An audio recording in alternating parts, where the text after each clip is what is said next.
Assalamualaikum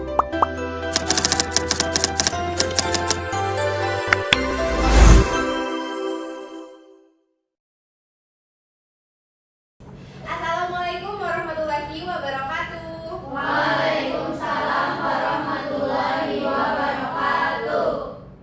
Selamat pagi semuanya. Pagi, Bu. Apa kabar kalian semua? Alhamdulillah, luar biasa. Allahu Akbar. Oke. Ini masuk semua atau ada yang tidak masuk? Masuk semua, Bu. Alhamdulillah. Untuk mengawali pembelajaran pada pagi hari ini, mari kita berdoa bersama-sama sesuai dengan kepercayaan masing-masing. Berdoa dimulai. Selesai. Oke, untuk hari ini kita akan belajar bagaimana cara mengungkapkan kritik lewat humor. Sebelumnya di sini adakah di antara kalian yang sering menceritakan cerita lucu atau suka ngelawak? Ada. Siapa ya? Caca. Ya Allah. Caca, menurut kamu tuh cerita lucu atau lawakan itu bisa digunakan untuk mengkritik suatu masalah nggak?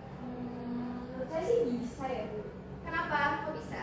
Karena menurut saya agar nanti bisa terasa lebih ringan dan juga menyudutkan pihak manapun sih, Bu. Nah, betul banget. Itu yang akan kita pelajari pada pembelajaran kali ini.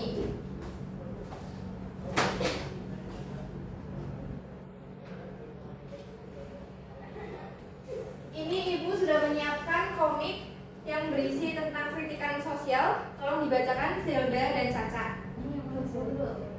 Oke, apa tuh? Yang jadi laki-laki siapa dan perempuannya siapa? Jelasinnya. Oh, Caca perempuannya. Oke, silakan. Sasa, aku buat surat buat kamu nih. Dibaca ya. Dah. Wah, jangan-jangan Danang nembak aku nih. Itu dibaca juga, Bu. Iya, yang apa suratnya? Aku tahu kamu makan bakwan 3 di kantin tapi bayar 1. Nah, contohnya kayak gitu. Berarti dalam komik ini itu berisi tentang kritikan bahwa yang laki-laki ini itu mengkritik si perempuan yang ada di komik. Kalau si perempuannya itu beli bakwan 3 tapi nggak bayar. Contohnya kayak gitu ya. Semuanya paham? Paham.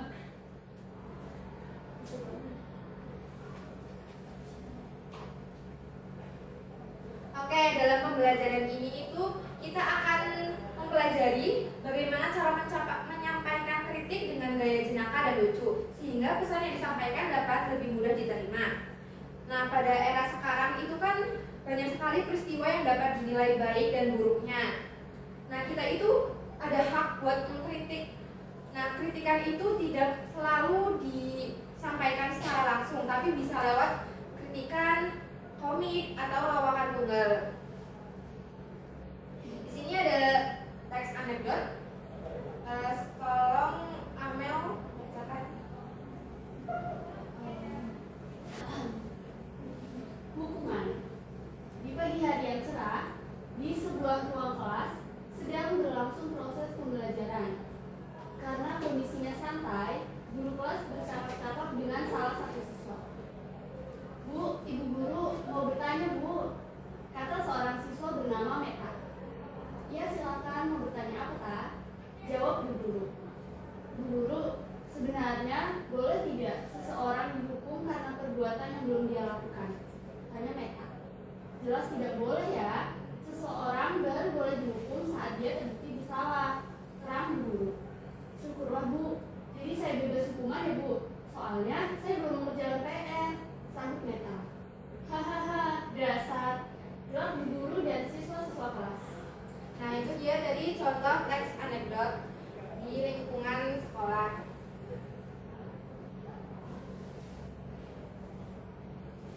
Nah, setelah membaca teks anekdot yang tadi, kita itu dapat memahami bahwa teks anekdot itu berbentuk narasi lucu dan menarik yang sering mengandung kritik halus. Nah, cerita-cerita yang ada di teks anekdot itu terinspirasi dari kisah nyata, kadang melibatkan tokoh terkenal untuk menambahkan daya tarik. Teks anekdot itu tujuannya itu untuk menghibur pembaca, sosial secara halus, dan menyisipkan nilai moral yang bermakna. Kemudian ada struktur teks anekdot. Struktur teks anekdot itu dibagi menjadi 5. Yang pertama ada abstrak. Abstrak itu bagian awal cerita yang berfungsi sebagai gambaran umum isi teks anekdot. Struktur ini tidak selalu ada di setiap teks anekdot. Jadi ada beberapa teks anekdot yang memiliki abstrak, ada juga yang tidak memiliki abstrak. Kemudian yang kedua itu ada orientasi. Pada bagian orientasi ini merupakan pembuka cerita yang biasanya terdapat perkenalan atau latar kejadian. Pada bagian ini cerita awal akan menjadikan konflik atau permasalahan. Kemudian yang ketiga ini ada krisis. Krisis yaitu bagian yang menjadi inti cerita. Pada bagian inilah yang menimbulkan reaksi. Istilah kritis sering juga dikenal dengan komplikasi. Jadi di krisis ini itu kadang bagian lucunya, bagian pawaknya. Selanjutnya ada reaksi. Bagian cerita yang berisi tanggapan terhadap krisis yang terdapat pada bagian sebelumnya. Biasanya bagian ini itu menimbulkan sesuatu yang tidak terduga. Istilah reaksi sering juga dikenal sebagai resolusi. Kemudian yang terakhir itu ada koda. Pada bagian akhir cerita yang menandai bahwa peristiwa sudah selesai. Biasanya dalam koda dimuat komentar atau sikap dari sebuah reaksi. Keberadaan koda bersifat opsional, bisa ada bisa tidak. Selanjutnya kita masuk ke bagian membandingkan informasi untuk mengungkapkan gagasan dan perasaan. Nah, untuk pembelajaran kali ini itu diharapkan kalian semua itu bisa memperoleh informasi yang lebih akurat dan bertanggung jawab saat menyampaikan kritik. Kemudian selama membandingkan informasi dari berbagai sumber, kalian juga dapat mengklasifikasikan informasi berupa gagasan yang bersifat simpati, peduli, empati, dan pro atau kontra. Nah, ini ada gagasan dalam teks anekdot itu dibagi menjadi 5. Yang pertama ada simpati. Simpati itu keikutsertaan dalam merasakan perasaan, baik berupa rasa senang, sedih, dan sebagainya.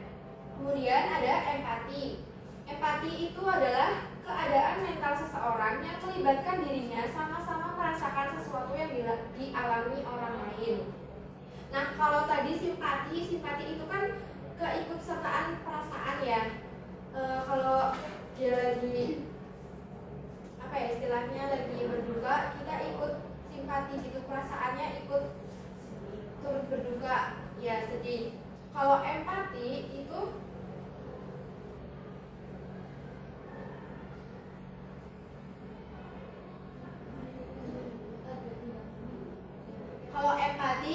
ada tindakan dari simpati yang tadi. Kemudian ada peduli. Peduli merupakan rasa memperhatikan seseorang dengan diikuti tindakan proaktif terhadap kondisi atau keadaan sekitar.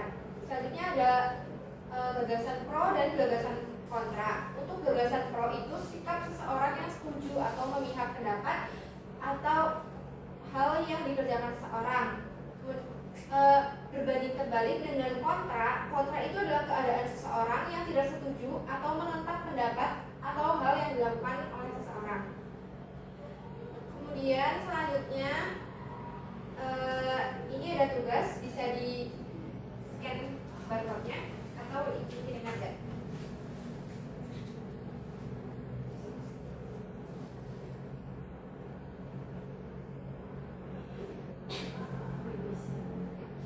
Bisa nggak? Bisa. Oke. Ada yang belum bisa scan barcode-nya? Saya belum. Oke, sebentar ya. Sudah bisa semua? Sudah. Oke. Waktunya 10 menit dari sekarang ya. Oke, Bu.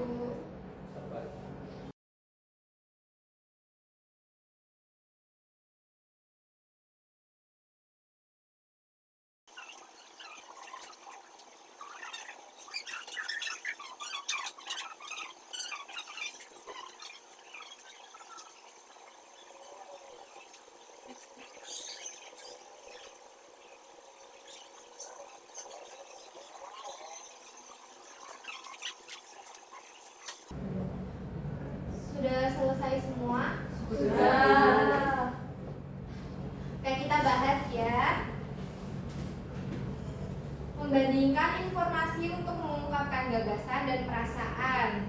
Bacalah teks di bawah ini, teks 1. Tolong Syifa bacakan teks 1.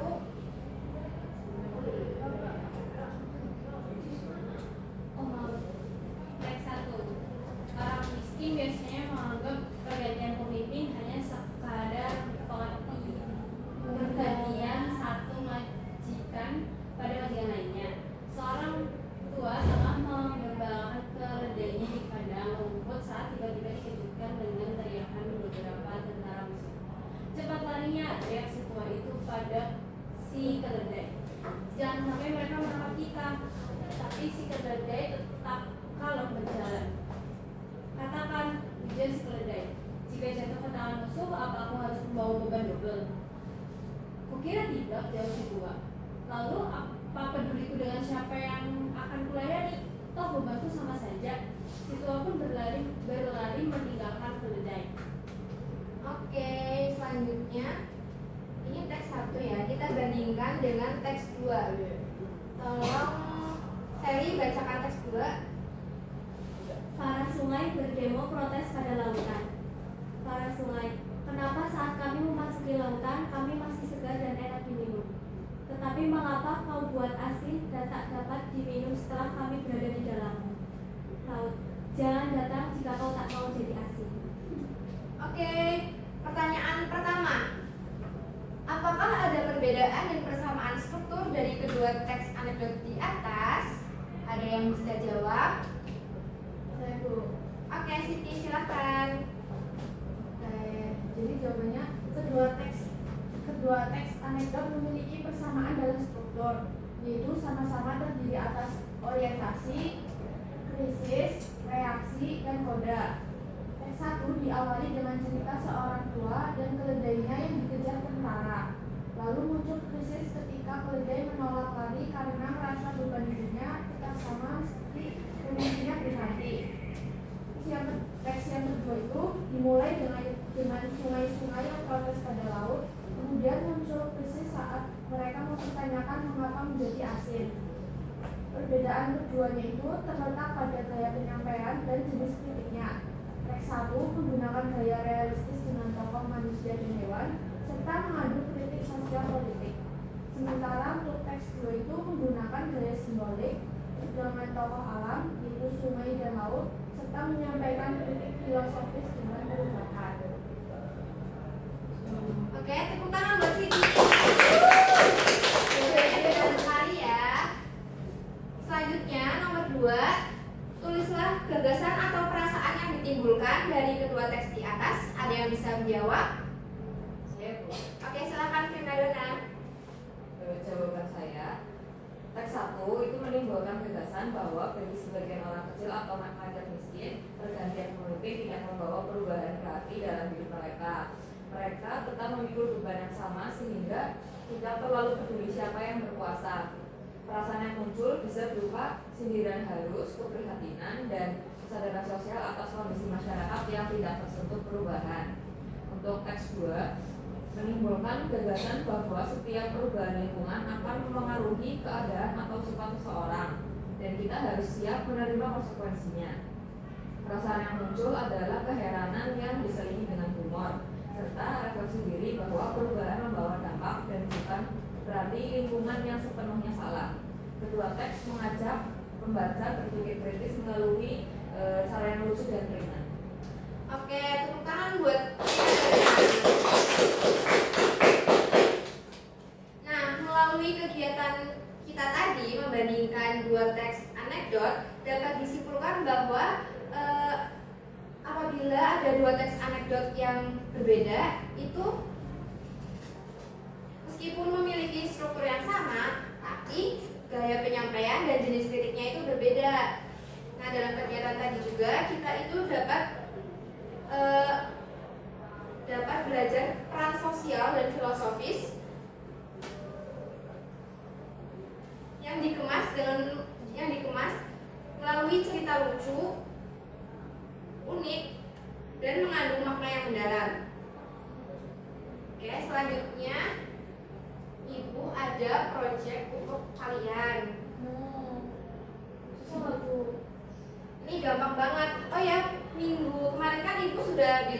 bawa gawai masing-masing ya? Semuanya bawa? Sudah mendownload Canva? Oke. Ini untuk proyeknya Ibu jelaskan terlebih dahulu ya. Sebelumnya kita buat kelompok 5 orang. Kelompok A dan kelompok B. Oke, setuju? Oke. Tolong dengarkan instruksinya ya. Yang pertama, buatlah kerangka teks anekdot berdasarkan struktur yang telah dipelajari. Tadi kita sudah belajar mengenai struktur ya. Selanjutnya, tentukan cerita utama yang ingin kalian tuangkan dalam bentuk komik. Nah, cerita utamanya itu kalian menganalisis kritik sosial yang ada di lingkungan sekitar. Boleh lingkungan sekolah, lingkungan masyarakat, atau lingkungan yang lainnya. Kemudian setelah kalian menentukan ceritanya, ubahlah cerita yang kalian miliki ke dalam naskah komik. Jadi kalian nanti bikin kerangka, orangnya ada berapa, terus ngomong apa aja, berdasarkan dengan teks anekdot yang sudah kalian buat. Karena panel yang akan digunakan terbatas, kalian harus memilih adegan-adegan inti dalam cerita tersebut. Ini selanjutnya ada format skenario naskahnya ya. Contohnya ini nih. Contohnya teks anekdot di atas.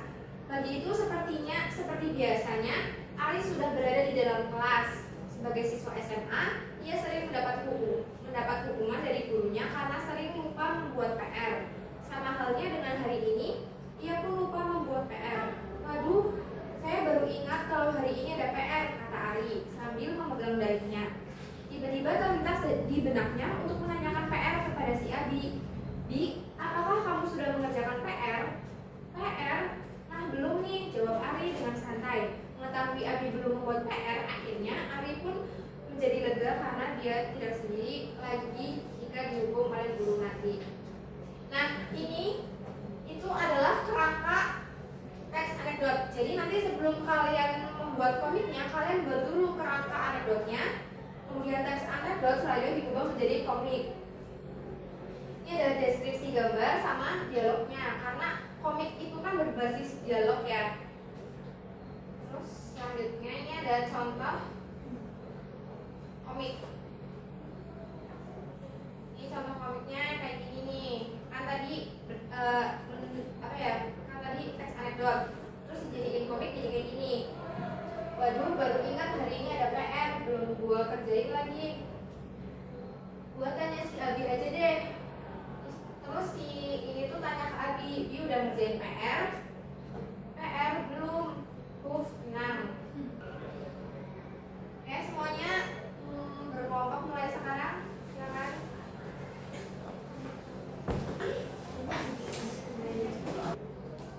Ada kesulitan atau tidak kelompok ini? Belum itunya Bu, gambarnya nih Bu. Kita udah cari referensinya.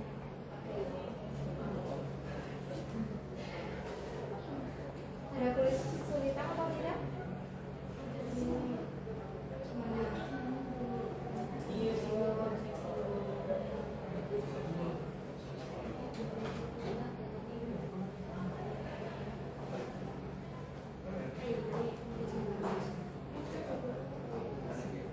Sudah selesai? Sudah. Yang sudah selesai tolong kumpulkan komiknya di barcode di depan ya. Ya. Sudah? Sudah. Oke, sekarang waktunya presentasi. Oke, jadi ada kelompok A dan kelompok B. Sweet. Ya, betul, sweet. Tolong perwakilan kelompok A dan kelompok B maju ke depan. Sweet. Siapa ya? Saya Mira mau maju. Mira Ya, di sini aja nggak apa-apa. Ayo, antara kelompok A dan kelompok B. Ya.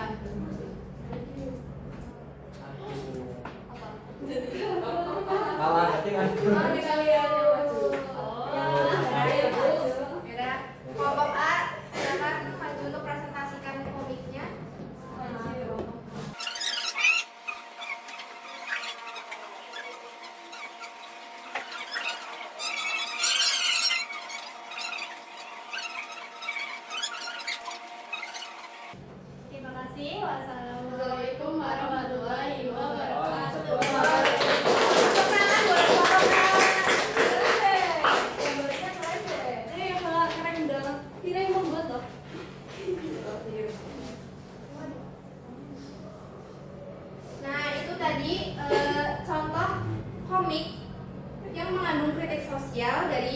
buatan dari kelompok A. Oke, karena waktunya sudah habis, jadi seperti biasa di akhir ada yang bisa menyimpulkan pembelajaran hari ini. Oke, Saki, silakan. Oke, baik. Jadi setelah saya mengikuti pembelajaran tentang teks anekdot ini, dapat saya simpulkan bahwasanya kita bisa mengkritik seseorang atau orang lain dengan cara tidak langsung itu menggunakan teks anekdot. Karena dalam teks anekdot ini di dalamnya itu selain terdapat kritikan yang tersirat di dalamnya, ada juga humor atau lawak di dalamnya gitu. Jadi kita bisa menyampaikan gagasan mengenai kritikan secara tidak langsung. Begitu. Oke, tepuk tangan buat Zaki. Oke, Ibu kira cukup ya untuk hari ini ya. Kalian sudah paham mengenai teks anekdot? Oke, pertemuan pada pagi hari ini Ibu cukupkan. Wassalamualaikum warahmatullahi wabarakatuh. Waalaikumsalam.